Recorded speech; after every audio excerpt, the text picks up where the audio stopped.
Okay, magandang araw sa ating lahat. Ngayon po ay ipagpapatuloy ko po ang aking pag-uulat at bago ko po umpisahan, ako po ay humingi ng pag-uumanhin dahil hindi masyadong malinaw nung nakaraang araw at ako po ay nagpapasalamat sa inyo lalo na kay Doc Nelia na binigyan pa ako ng chance para makapag-ulat, no? Ito pong paksa, sentence construction, pagbuo ng pangungusap through artificial integration in Filipino subject among university students. Ito ay affiliation and corresponding information by Elisa C. Tapales ng Cebu Technological University, Mualbual Campus, Philippines. Artificial intelligence gain attention in terms of its usefulness and role in delivering quality education. Ang artificial intelligence ay nakakuha ng pansin dahil sa malaking ambag nito sa pagbibigay ng dilakidad na edukasyon.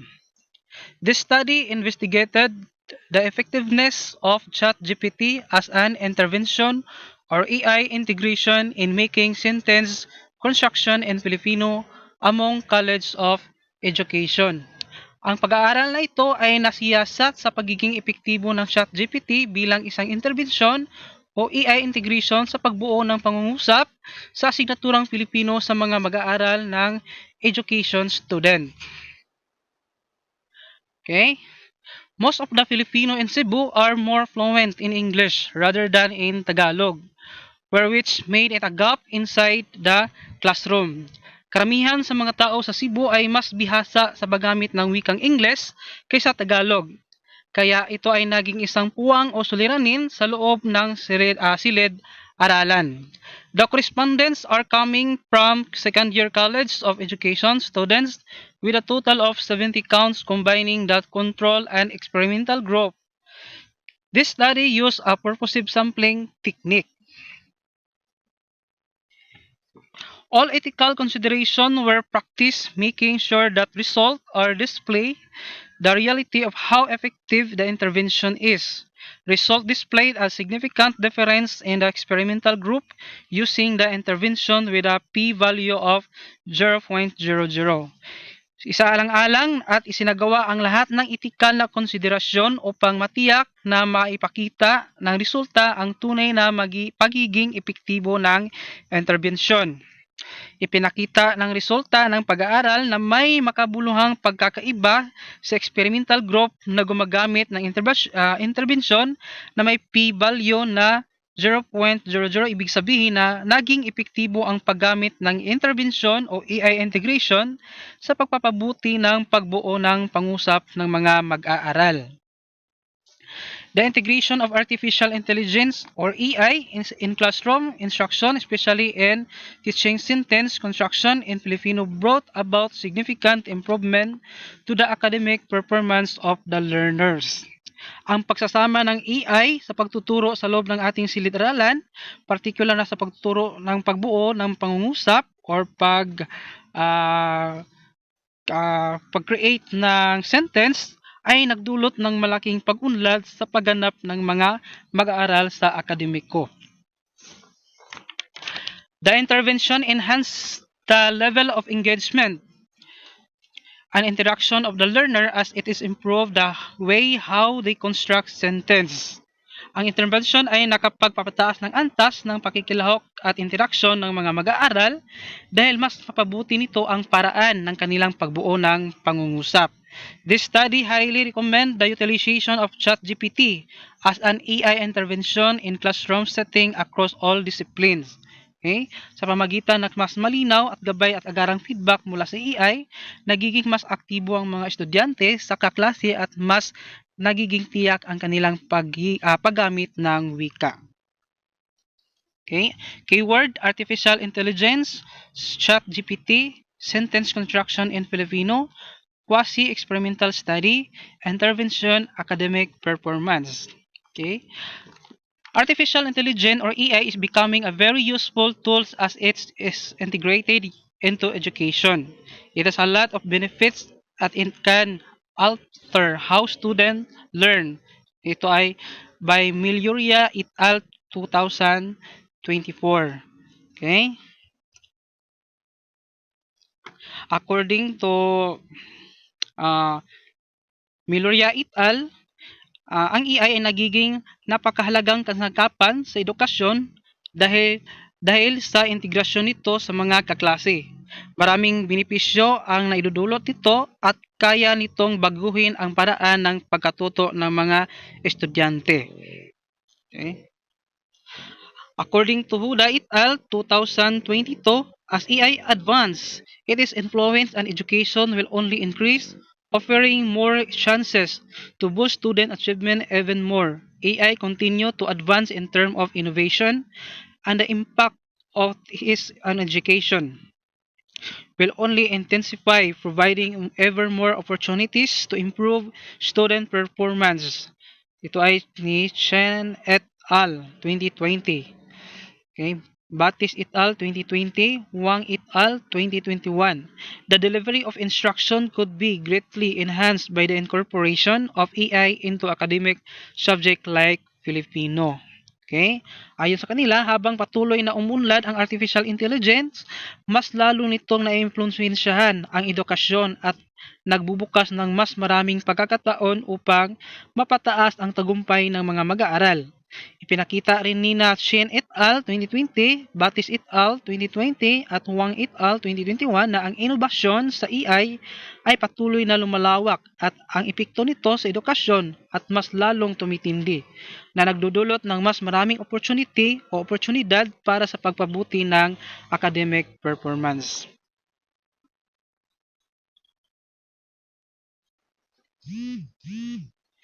Creating sentence pagbubuo ng pangungusap in Filipino can be very challenging, especially for those who are not native speakers like Cebuanos who speak their dialect, which is the Sinugboanong Binisaya. Most of the Filipinos who don't speak in Filipino language Tagalog are fluent speakers of English. Reyes et al. 2023. In Cebu, Philippines, most of the learners are having difficulties in passing the Filipino subject because of the language barrier by Olitrish 2023. Ang pagbubuo ng pangungusap sa wikang Filipino ay maaring magiging hamon, lalo na para sa mga hindi katutubong nagsasalita ng Tagalog, gaya ng mga Cebuano na gumagamit ng kanilang sariling wika na Sinugboanong Binisaya. Ay, ayon kina Reyes et al. 2023, karamihan sa mga Pilipinong hindi nagsasalita ng Filipino ay mas bihasa sa wikang Ingles. This becomes a gap inside the classroom because as a Filipino citizen, speaking one's language should not be a problem. However, it could be manifested that Cebuanos are more fluent in English than in Filipino. Ayon kay Richbach and Demetrio the 3rd, 2020. Having this situation, Filipino teachers have the burden of helping learners to nail the subject. With this, it is imperative to look for strategies to support the learner's learning needs. Okay? Several has put in place several safeguards, including responsible use guidelines and contents filter to prevent harmful output, ayon kay Hacker et al. 2023. However, as ChatGPT can be used for delicate job like important ones, user needs to be extra cautious, especially when replying, ayon kay Nazar at Wang 2023. Cabillo 2022. Furthermore, the instrument is made to produce text for diverse application with a specific focus on real-time conservation. Okay? Ang teksto ay tumutukoy sa mga hakbang na ginawa ng OpenAI upang mapanatiling ligtas ang paggamit ng ChatGPT. Mga pananggalang naglagay ang OpenAI ng mga responsable use guideline at content filters upang maiwasan ang paglabas ng mga mapanganib na sagot. Okay? Pag-iingat ng gumagamit dahil maaaring gamitin ang ChatGPT sa mga masiselang gawain. Mahalaga na maging maingat ang mga gumagamit, lalo na kapag nagbibigay ng tugon sa pamahalagang usapin. Okay? Okay, research question. This study investigated the effectiveness of ChatGPT as an intervention or AI integration in making sentence construction among College of Education students. Further, this study elicited pertinent information in answering the following questions. 1. What is the pretest result on the two groups of respondents? 1.1 controlled group and 1.2 experimental group. 2. What is the post-test result of the two groups of respondents? 2.1 control groups and 2.2 experimental group. 3. Is there a significant difference between the pre-test and post-test score of the controlled and experimental groups? What recommendation can be forwarded based on the finding of the study? Okay. Methods of research. This study used quantitative research utilizing the quasi-experimental research to test the intervention of the experimental group will receive the strategy while the control group will have the traditional way of handling the classroom. Quasi-experimental research does not practice randomization. The respondents of the research are grouped according to their profile to make sure that biases are avoided. The local the locale of the study is at Cebu Technological University, Boalboal Campus, Cebu Province, Philippines. 70 second-year education students volunteered and participated in the study. The sampling technique used in the study is purposive sampling, which is assigned and not randomized. Of the 70 count of respondents, 35 learners are chosen to be in the control groups, and 35 learners are also chosen in the experimental group. Mga kalahok, mayroong 70 estudyante sa ikalawang taon ng College of Education na voluntaryong lumahok sa pag-aaral, sampling technique. Gumagamit ng purposive sampling, ibig sabihin ay itinakda ang pagpili ng mga kalahok at hindi ito ginawa ng random. Pagbuo ng grupo, sa kabuang 70 respondents, 35 mag-aaral ang inilagay sa control group na gumagamit na tradisyonal na paraan ng pagtuturo at 35 mag-aaral naman ang inilagay sa experimental group na sumubok ng estratehiya gamit ang ChatGPT. The time spent to the sampling was 2 weeks. The number of meetings was parallel to what is stipulated in the syllabus. The sample size is determined by choosing 70 students for both control and experimental groups and is chosen according to their recent Filipino average grade obtained in the first quarter. Ito ay tumutukoy sa proseso ng sampling at pagpili ng mga kalahok sa pananaliksik. Tagal ng sampling inabot ng 2 linggo. Ang pagsagawa ng sampling, bilang ng mga meeting, ang dami ng mga pagpupulong ay nakaayon sa nakasaad ng silabos. Kaya't sumusunod ito sa tinakdang schedule ng klase.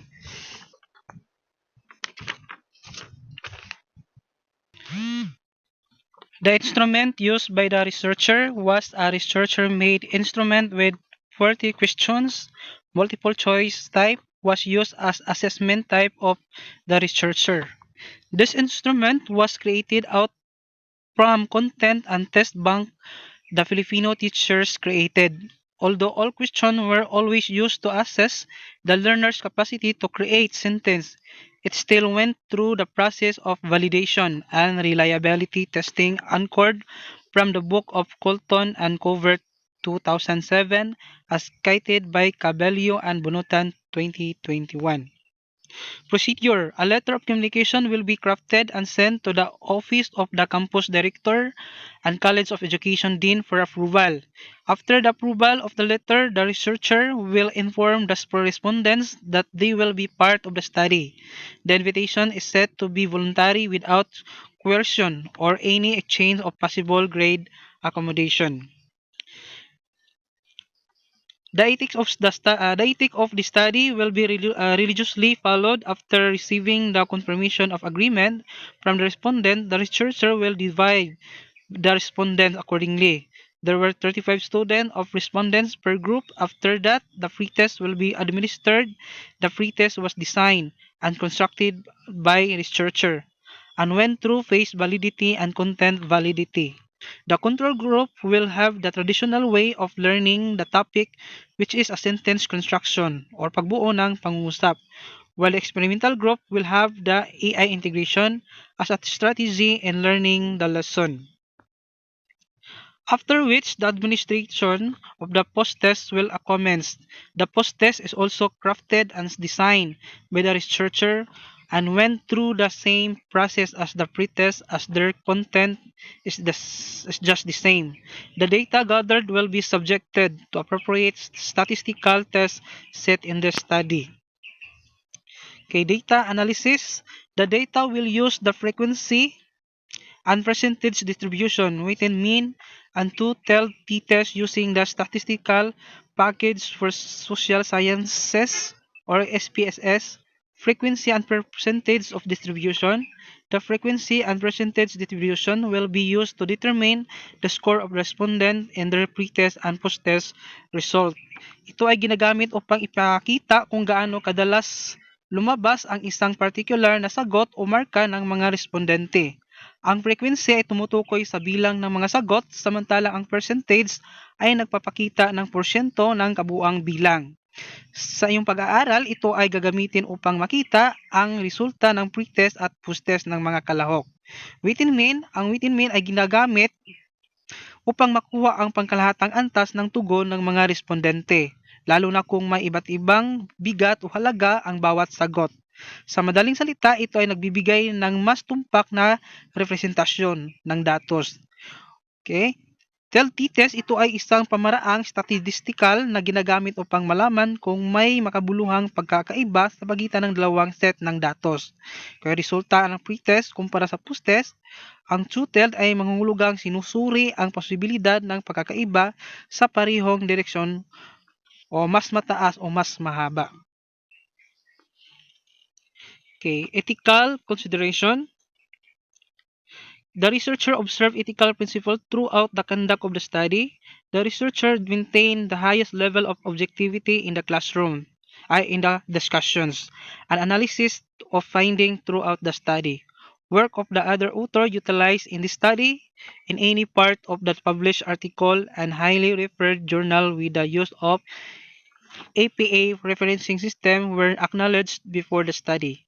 The research provided informed consent stating the purpose and objectives of the study to ensure that full consent from respondents was obtained. Okay, sa buong proseso ang pag-aaral, sinunod ng mananaliksik ang mga pamantayang etikal upang matiyak ang pagiging makatarungan, tapat at maayos ng paghawak sa datos ng mga kalahok. Okay, pagiging objektibo, pinanatili ang ng mananaliksik ang pinakamataas na antas ng objektibidad sa talakayan at pagsusuri ng mga natuklasan. Okay, pagkilala sa mga sanggunian, ang mga akda ng ibang manunulat na ginagamit sa pag-aaral mula sa mga artikulo at referred journal. Okay, result and discussion. After the analysis, the table below show that the data as presented in the table was discussion and corroboration of literature to comprehensively display the empirical finding of the study. Answering the research question, Table 1 present the pre-test and post-test result of the control and experimental group. It can be seen that the overall mean in the pre-test score of the control group is 13.66 with a standard deviation of 2.57. Meanwhile, the control group post-test score is 15 with a standard deviation of 2.66. Okay, makita sa pretest score ng control group na ang kabuang mean ay 13.66 na may standard deviation na 2.57. Ibig sabihin, halos magkakalapit ang antas ng kaalaman ng mga kalahok bago ang intervention. Sa post-test scores naman, tumaas ang mean na sa 15 na may standard deviation na 2.66 na nagpapakita ng bahagyang pagtaas ng performance ng mga mag-aaral kahit walang espesyal na intervention. This implies that score of the respondent are below the standard passing score. The need to have an intervention is necessary to argument this most passing concern. Checking on the scores in the control group, the highest score was garnered by respondent 35 with 20 points. Meanwhile, the lowest score in the control group is garnered by respondent 30 with 9 points.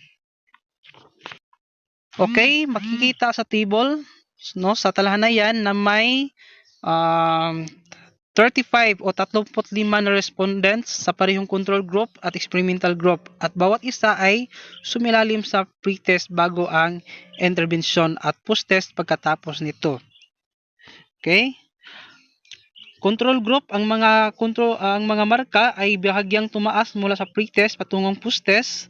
Okay? Sa experimental group naman, ito ay nagpakita ng malinaw na pagtaas ng marka. Halimbawa, ang respondent 1 ay mula sa 14 patungong 26 at ang respondent 6 ay mula sa 18 patungong 37. Halos lahat ng respondente ay nagpakita ng pagtaas sa post-test score. So, interpretasyon, ang main score ng control group ay nagpapakita ng bahagyang pagtaas, samantala ang experimental group ay may mas mataas na mean. Okay?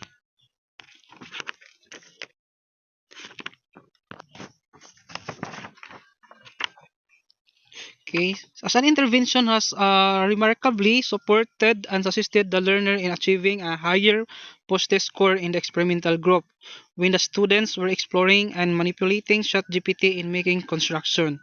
They found it handy at ask question and get answer right away. Levine et al. 2024 at Odin et al. 2024.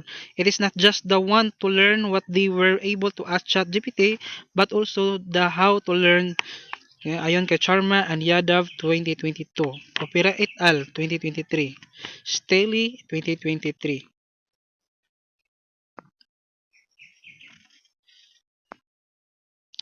Okay, dito naman sa table number 2, okay, makikita natin sa talahanayan na parehong control group at experimental group ay may bilang ng mga kalahok na 35, no?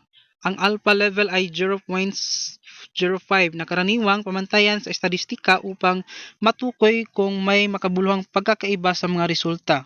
Okay, control group p-value 0.00 na mas mababa kaysa alpha 0.05. Dahil dito ang interpretasyon ay significant at ang desisyon ay reject the null hypothesis. Ibig sabihin, may makabuluhang pagkakaiba sa pre-test at post-test score ng control group. Kahit walang intervention, nagkakaroon pa rin ng pagbabago sa performance ng mga mag-aaral. Marahil dahil sa practice effect o natural pagkatuto. Kay experimental group, bagamat hindi nakasulat sa p-value sa larawan, ipinahiwatig sa konteksto na ang pag-aaral ng experimental group ay may katulad na resulta. Makabuluhang pagkaiba sa pre-test at post-test score, ipinakita nito na ang intervention, halimbawa ng paggamit ng AI, ay epektibo ng pagpataas ng antas ng pagkatuto ng mag-aaral. Okay?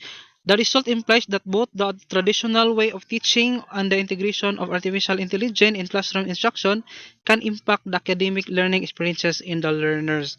Ang resulta ay nagpapahiwatig na parehong may epekto sa pagkatuto ng mga mag-aaral ang tradisyonal na paraan ng pagtuturo at ang integration ng artificial intelligence sa silid-aralan. Okay, the existence of the significant difference in utilizing ChatGPT as an AI intervention integrated into teaching sentence construction stem from that kind of assistance. Okay? Ang tradisyonal na pagtuturo ay nakakatulong pa rin sa pagkatuto ngunit limitado ang antas ng interaction at pagkalahok ng mga mag-aaral. Okay. The application has a wide array of structural pattern in grammar which help the learner to generate sentence with correct words and grammar being used.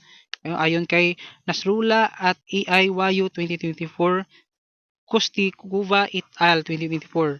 The styles and the tone of the learner can also be adapted by the ChatGPT, making it personalized and humanized. Ni Sain et al. 2024. Kuladi et al. 2023. Lastly, ChatGPT has a friendly function that provide an organized way of discussing topic or making them easy to comprehend. Sa kabilang banda, ang AI integration ay nagbibigay ng mas dinamiko at interaktibong karanasan, naging mas aktibo ang mga mag-aaral sa pagbuo ng pangungusap dahil ang AI ay nakapagbigay ng agarang feedback, personalized na gabay at mga halimbawa na madaling maunawaan. At dito nagtatapos ang aking pag-uulat. Maraming salamat po.